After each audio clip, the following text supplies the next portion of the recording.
take what we learn into our daily lives. And I reviewed the class from last Wednesday that Brace led us in, and he gets to do all the practical parts. You know, I do all the setup, and then he does the practical. And you guys all talk a lot during the practical. He's back there laughing at me. You guys all talk a lot of the practical parts, and that's wonderful. So I'm hoping we can have some participation as well today and try to give you room to do that. Because I think there's another practical aspect of this that sort of gets ignored in the framework of the way that James approaches the tongue, that I just want to remind us of, so that we don't lose heart to think that every time we open our mouth, something foolish is going to come spewing out of it. It may feel that way sometimes. I have felt that way myself sometimes, and I've probably even exhibited that in recent days. But I want to say it's not all negative regarding the tongue, and we'll explore that a little bit today. I wanted to pick up with a few thoughts here at the end of chapter 3. I might get into chapter 4 today, not certain. But in looking just a little bit, I had the question that I wrote out for you. Since no one can tame the tongue, what hope do we have for success? If James says the tongue is a member which cannot be bridled, so to speak, what hope do we have?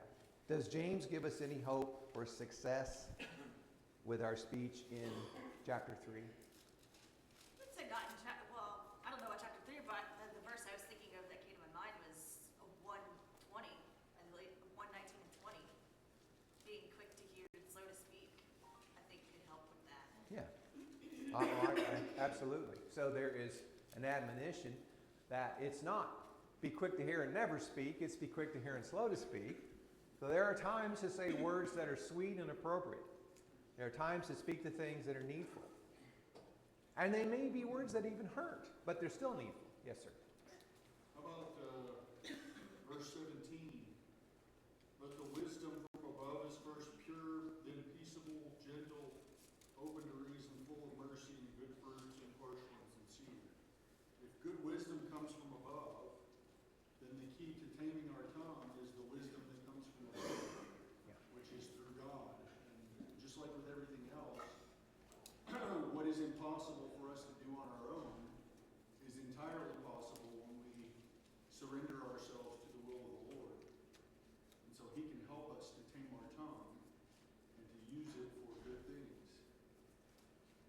Yeah, it's a good time to be reminded of the word choice that James uses in here regarding the wisdom of God. I want to touch quickly on James 1:26. If anyone thinks himself religious, yet does not bridle his tongue, but deceives his own heart, this man's religion is worthless.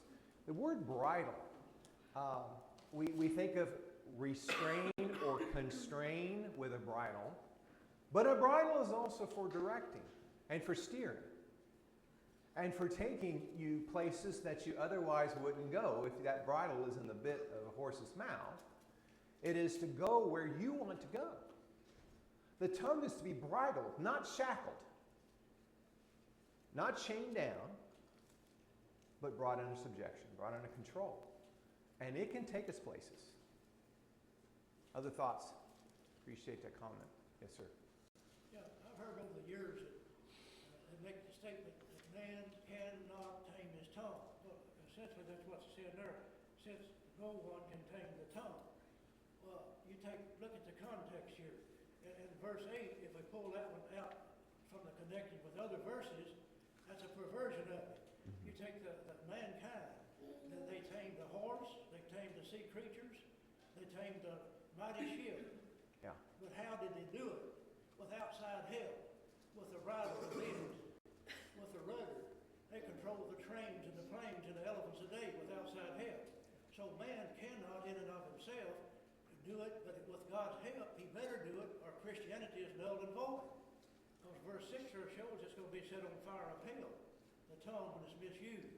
So with God's help, we not only can bridle and can tame it, we better, if we want to see heaven's gate and go into heaven.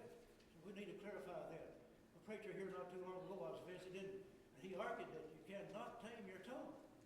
Well, Jeremiah 10:23, O them men that walketh and erect his steps. You can't do it with and of yourself. You can't pick yourself up by your bootstraps. But with God's help, we can tame, we can control the tongue, and through his forgiveness, we can go to heaven. Yeah, together with what Grace just brought to our attention, it says no one can tame the tongue. No one person. The potential for harm is always going to be in the words I express. But if my tongue is controlled and bridled and steered in the right direction by the wisdom of God, then I have hope to use my speech fruitfully. I have hope that the things I say can be edifying for the moment, can be peaceable, can be all these things that were just brought to our attention, gentle, open to reason or reasonable. I'm going to roll all of the last part of James into this conversation now. It's just unfolding that there's no reason to try to compartmentalize too much the language here. This is a narrative. We don't have to rely on one single verse to answer a question like this. I think too, when you look at verse 13, that one thing I like about it, who among you is wise and understanding? Let him show by his good behavior his deeds in the gentleness of wisdom. And I see there that this is another callback to what James says about your works. Your works are what? An outward sign of your faith. But he also says that when you show your good behavior in the gentleness of wisdom, that makes me think of the tongue as well. Because it is not that my words are for crushing the souls of other people. My words are not for dominating another person's mind so that they feel coerced to agree with me. Even if I'm right. That's not how I use my tongue in the gentleness of wisdom. And wisdom must approach gently. Because we all have things in our hearts and our minds that are tender and are hard memories and are difficult areas in our life to where the wisdom of God may rub against that which I have done in my own life. The wisdom of God may show that my own perversion has left me short as far as God's expectations for me. But if I can receive the wisdom of God and if I can express it with gentleness, then the opportunity to allow God's wisdom to work on my heart first. And as my heart heals, and as my heart dwells on the things of God, then it's only natural as we talked about the spring and the water which flows from it. My speech will take care of itself. Right? It's only going to happen naturally. It's going to happen organically. I don't have to sit there and go, oh, I said something. And I appreciated Aaron repeating the wisdom of Gale, where one Gale, what knew he had issues with his speech, when he caught himself saying something in a coarse manner or using words that he wanted to strike from his own vocabulary, he would stop, back up, and then rephrase what he had to say to bring attention to himself and to others that it was something he was working on in his own life. That is well and good. That is appropriate. But with time, you and I know that Gail doesn't have to do that anymore. Gail doesn't stop and spew something in a coarse manner and then say, oh, wait a minute, I need to rephrase that. I haven't heard Gail talk like that in forever, maybe never, in my experience with Gail. And I won't say I've known him. He's known me since I was a kid. Since I was a child, Gail has known me, and I don't ever recollect hearing Gail speak in a way like that. So it took care of itself, and it's not something he has to reverse course on. The tongue has been bridled. He can steer it in the direction he wants to go. Aaron? One thing about that, I think it's interesting when it says, no man can tame the tongue. He talks about how it controls things. And if you know much about horses or ships, you put a bridle on a horse's mouth, there's time that horse still gets out of control. And you have to know how to handle that horse. If you you put a bridle on a horse's mouth, me that's not experienced would be less effective than someone that has experience with this. And I almost wonder if this isn't in here to give us an assurance that says, you know what, you can't tame your tongue, but you can control it. And even like, you know, a ship might get out of whack, or a horse might get all riled up. There may be times that your tongue leads you astray, but if you know how to handle it properly, you're going to get it back and under control really quick. And it gives us a hope that says that, because sometimes even when we put forth our best effort, there's things that habitually may come out that we've got to get that under control. And the longer we do it, just like Gail, the more we do it, the easier it is. And I think this is just an encouragement of, look, don't worry about taming your tongue, but really worry about controlling your tongue. I think there's a difference in the two.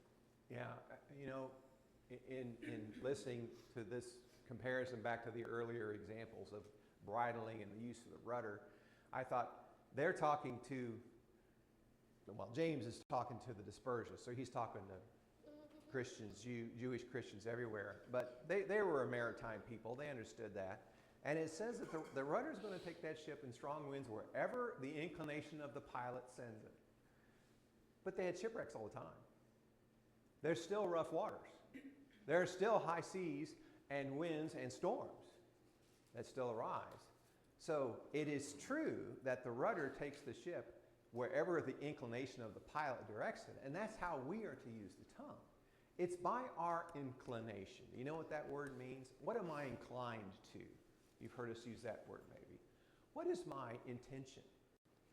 What am I trying to accomplish? Do I always accomplish what I'm inclined to accomplish? No, I don't always do that. But what is my tendency?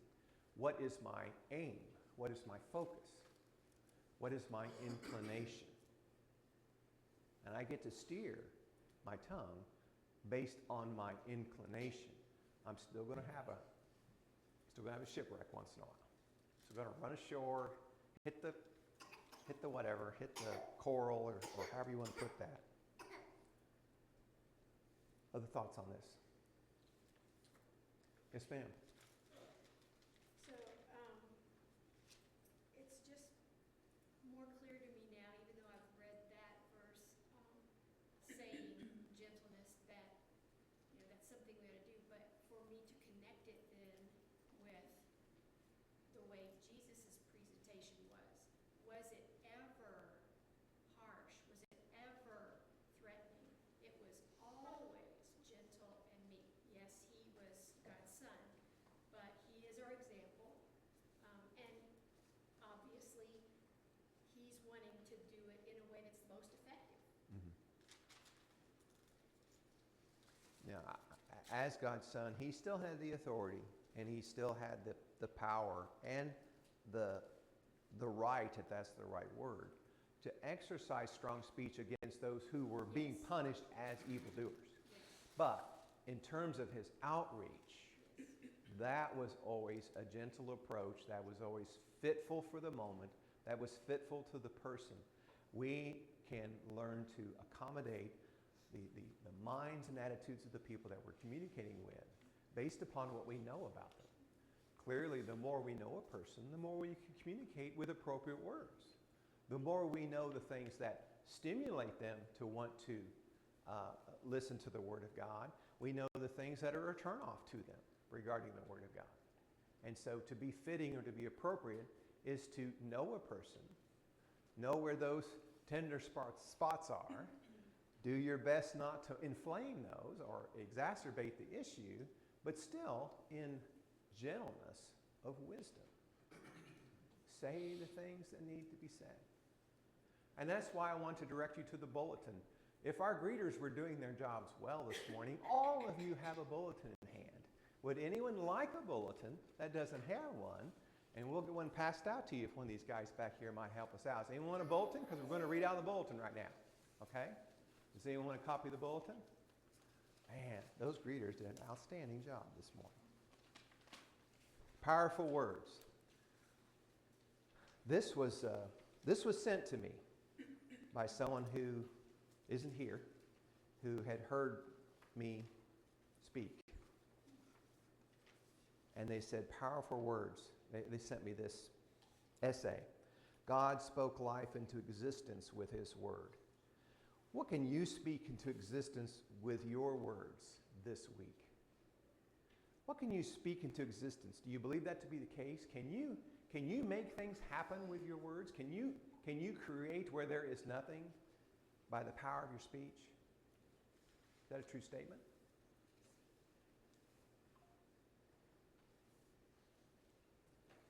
Can change thinking in someone's heart by your words. You might help influence someone's heart by the words that you speak. What else can you create with your words?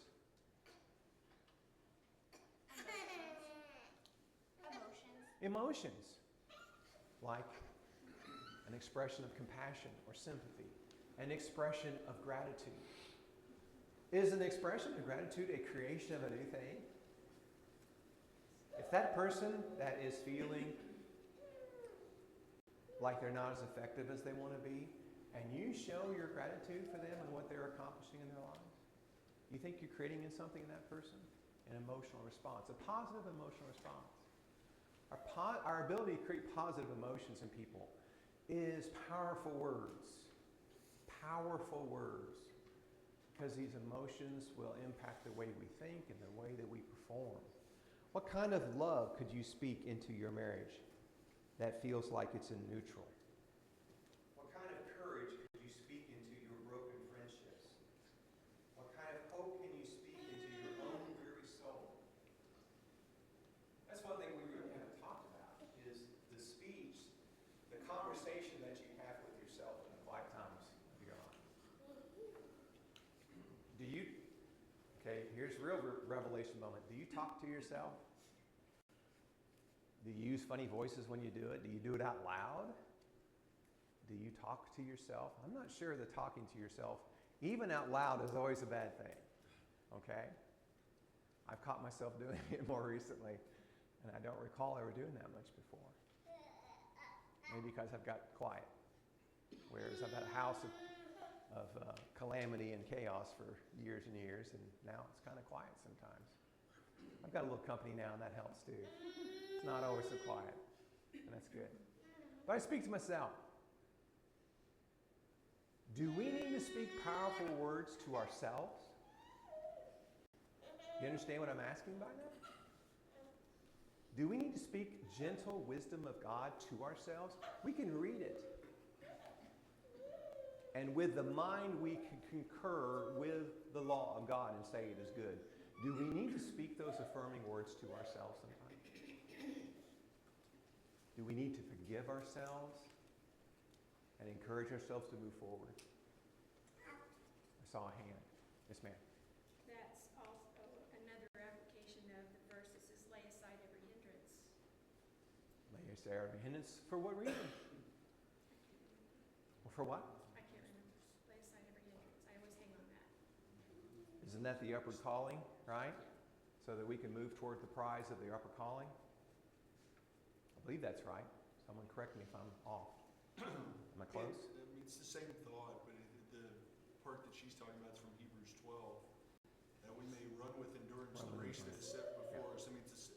Your point was from Philippians 3, but it's the same point. It's the same point. Yeah. Same exact point. Run with endurance because you have a goal. Yes, sir. You talk about talking to yourself. It's all right to do that, isn't it? Talk to yourself. I believe it is. Yeah, but it gets kind of bad when you start answering yourself. I think you should have answers for yourself too. I have said this for years. If I want to tell a lie, who is the biggest audience for my deceit? It's not you. It's not you. Because you can see through it. But if I want to tell deceitful things, I tell them to myself and I swallow those lies. I'm convinced that if anyone's going to deceive me, it's more likely myself than any of you. Because I'm going to hold you to a higher critical standard of the things that you say than I do myself sometimes. Because I'm speaking out of irrationality, or I'm speaking out of emotion. And I'm speaking to myself to convince myself that it's okay that I'm not taking care of this problem in my life. That I'm pretty good otherwise, and just because I have this shortcoming, I'm not going to address it. And I'm just going to learn to live with it. And God, well, He'll overlook it. That is a lie. It's not whether I defeat it or not. It's not whether I overcome. It's my willingness to do it, my willingness to work at it. And if I'm willing by my own words to myself, within my conscious heart or within my subconscious heart or whatever it is, if I'm able to convince myself that it's okay not to work on the things that God says are deficient in your life because His grace is sufficient, I have lied to myself. Goes right along with that, but I'm so thankful that you brought up self-talk, because I think that's huge. And I think about the verse that says, "Take every thought captive," and depending on the tape that we've got running in our head, that can leak out to our our relationships with other people. So that self-talk is really important. I saw from the comments of a behavioral psychologist that something like 3/4 of the thinking that's in our head is our subconscious. And you said that the tape that's running in your head. Why do we have these thoughts that seem to be self-destructive, that want to play in our minds? Why do we have these things? Because of our own frailties of heart, because of our own frailties of mind perhaps, we have these things. But to defeat that is going to take active effort on our part. And it's going to take affirming words of gentle wisdom to overcome that which is that tape that, as Ashley said, that runs through your head. Yes?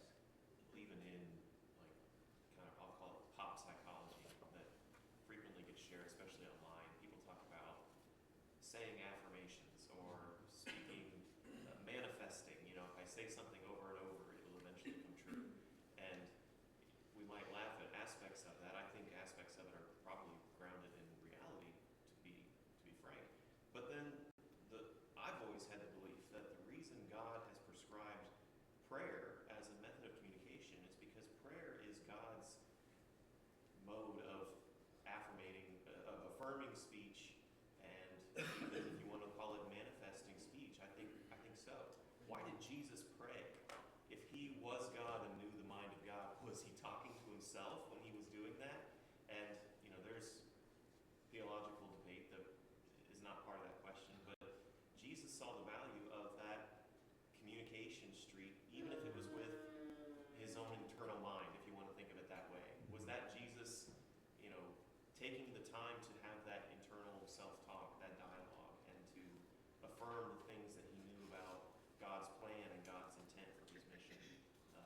The fact that Jesus saw prayer as valuable when He had the cheat code that we don't have should tell us all the more how important it should be to us. Amen. Yeah, I agree. I think Jesus did speak out of example when He prayed, and He told His disciples, I'm going to teach you how to pray. But Jesus went off by Himself to pray.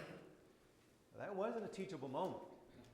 That was Christ. That was Jesus, the man, who was getting affirmation by expressing to God that His will and His heart was committed to the things that God wanted in His life, even when it wasn't His personal will to fulfill those things. And I should say especially when it's not my own desire to face the challenges that God wants me to face in my life. God asked me to do hard things. And the kind of prayers that we offer matter, because the Psalms frequently would say these prayers which say things like, God, I know that you don't let your people, see destruction. I know that you don't let, you will not bring me to ruin. And we might not be comfortable praying those kind of things because we think, oh, well, that's such a boastful kind of prayer. A prayer that says, oh, God, I know that I'm important to you. I know that I matter to you. But it is not a boastful thing to affirm the things we know about God, that we matter to God. So when we're praying to God, it's okay to say to God, I know because you've told me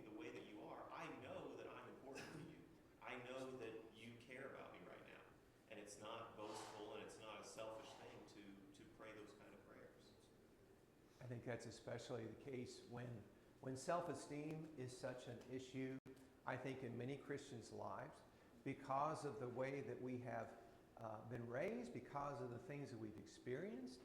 I think self-esteem can be a real challenge to people, and to know that God says, I sent my son to die for your salvation. Don't you think I can do something that's easier than that in your life? That was the hardest thing I ever had to do, God would say. But this other stuff about helping you with your self-esteem, that's pretty small in comparison. If God can do the big things, can't he also do the little things? And do we have the faith? If you ask in wavering, God's not going to reward that. He doesn't recognize that. Am I back to James 1 again? Isn't that? James 1, James 4. Yeah, I mean, of course, that's just it. This is a narrative. It isn't a freestanding thing. And I think there were a couple other callbacks, especially in James 4 and 5 to the first chapter.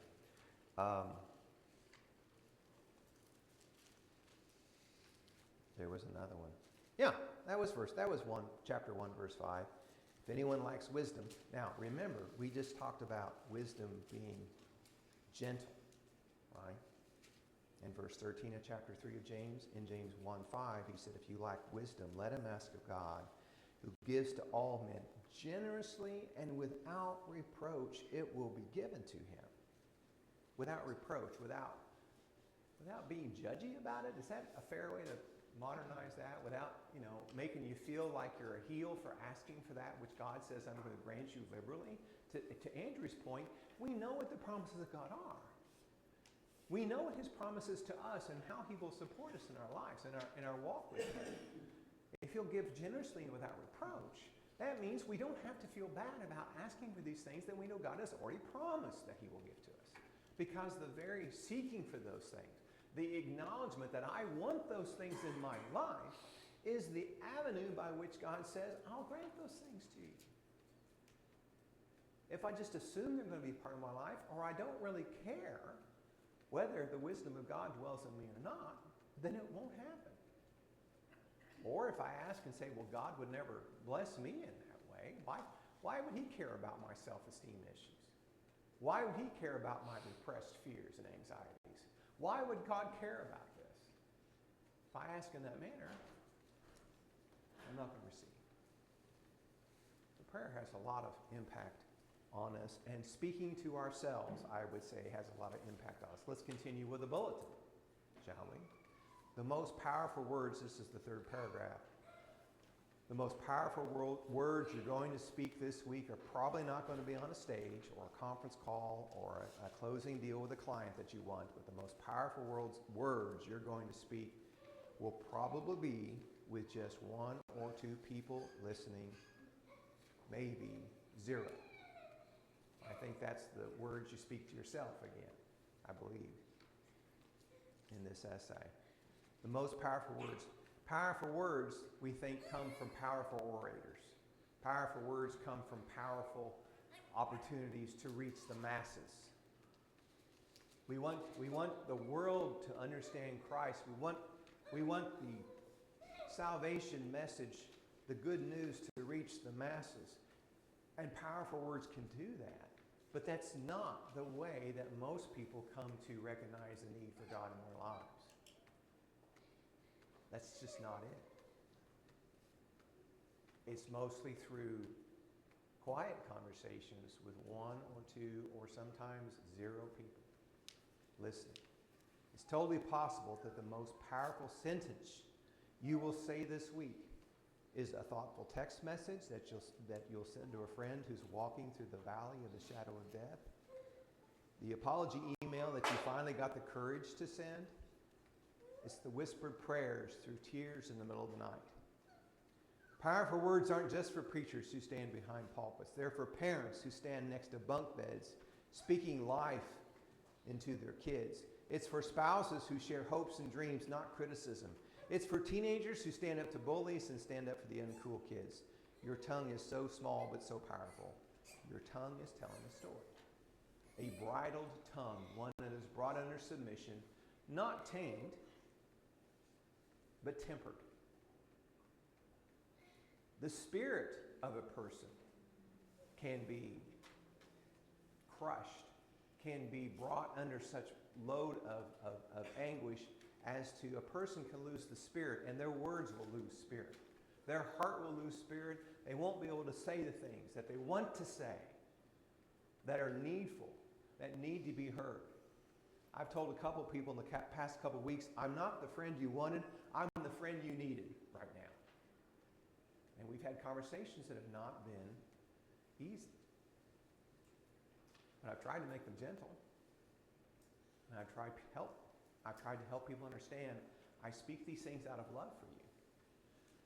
Because I see you hurt. I see what the hurt is doing to your life. And it's leading you to lead a life that is not as full as the life that God would have you to live.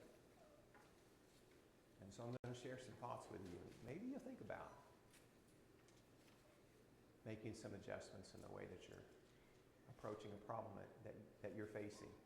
A problem that you've shared with me that you're facing. Let's look at this together. Let's look at it with gentleness and with wisdom. Powerful words.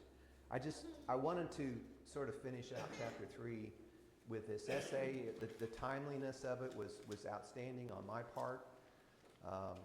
And I appreciate your patience as we looked at that thing. The bridling of the tongue is to bring it under control, to use it not just to stop saying the hard thing, the harsh things.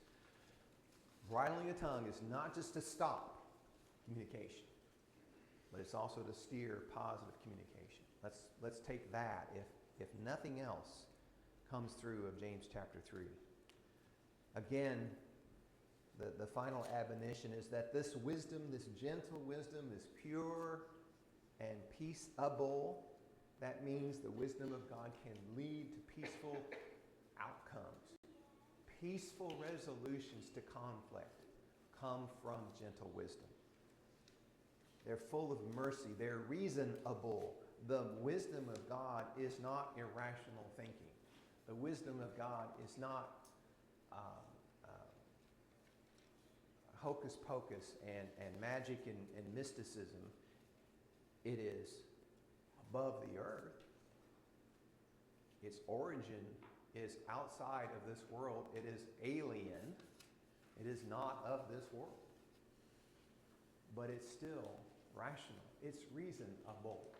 God's wisdom leads to reasonable opportunities, chances to reason, chances to use our intellect together with our emotions and our psyche to understand the will of God in our lives.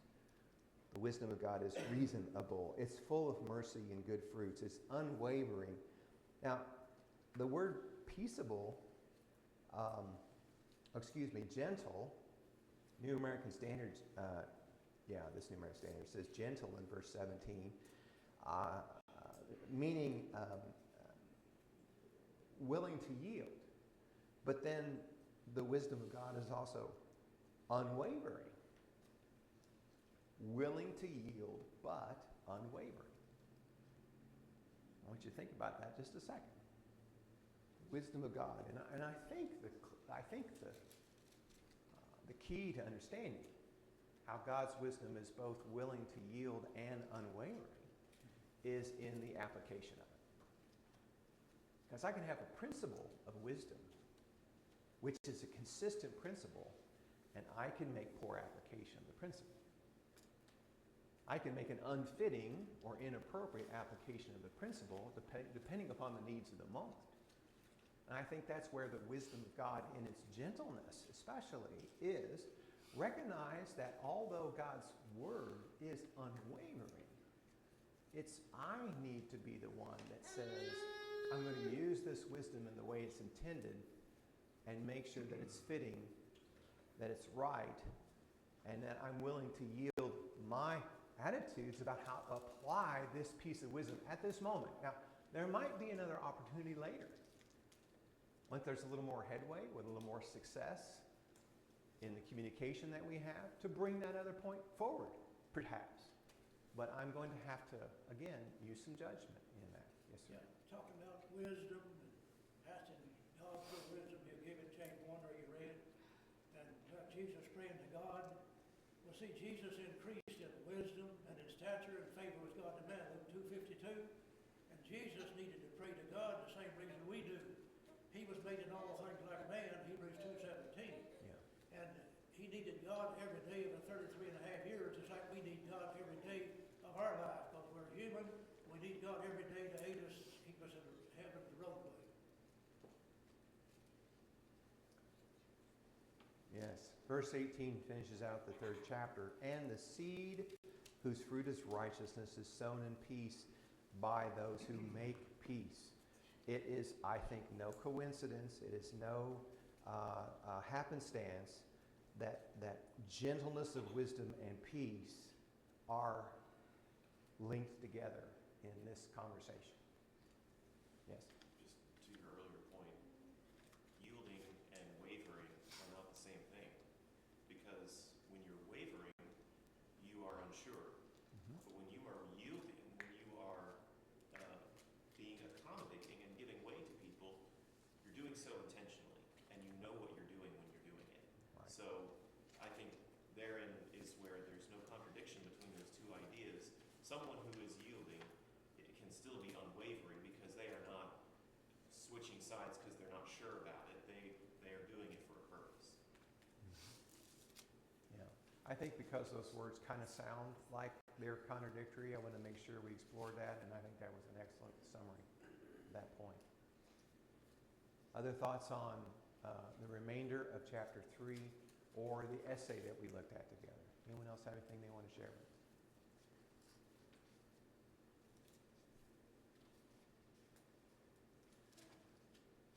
I feel like I need a drum roll. Chapter 4? I'm actually going to move after how many weeks, how many lessons now have Brace and I shared in chapter 3?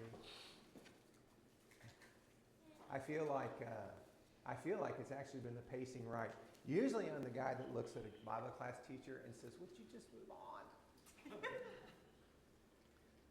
But I say that from the standpoint of, I'm 60 and I've read this and I've studied this and I've got a lot of these points. But I guess because of what I've been going through in my life, chapter 3 has been just so important to understand it and pull everything we can out of this narrative. And so I wanted to take the extra time to do that. Did I see a hand?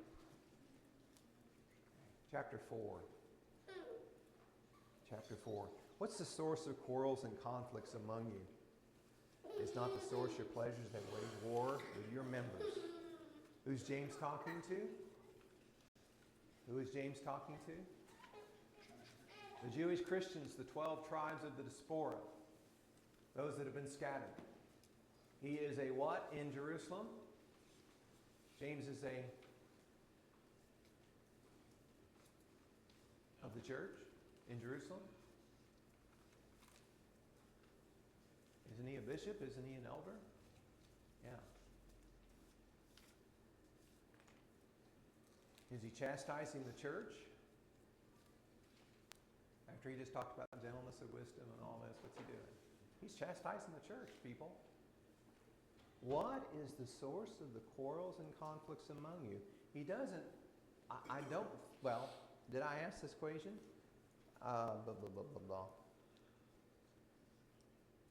Do you believe James had particular knowledge of the quarrels and conflicts among the early church Hebrew brethren? Or is this a generalization that all brothers and sisters get on one another's nerves at regular intervals?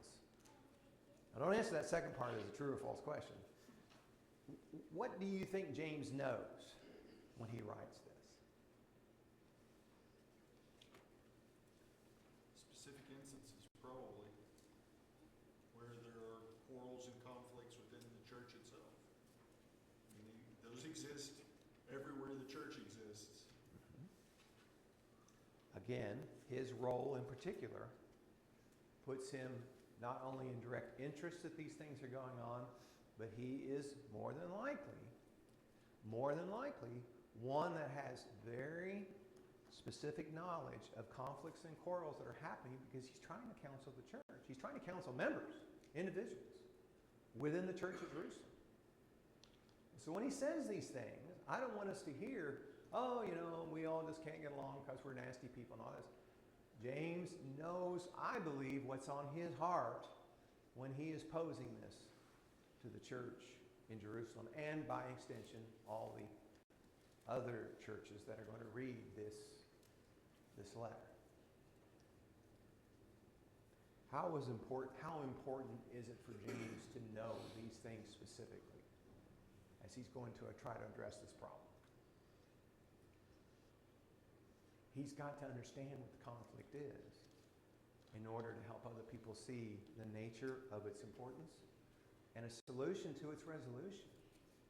It's not just enough to say, you people need to get along. Well, maybe I don't know how to get along. Maybe I have got a conflict or a unresolved matter where I'm not even equipped. I don't even know how to approach the problem. Is it me? Is it them? Is it both of us?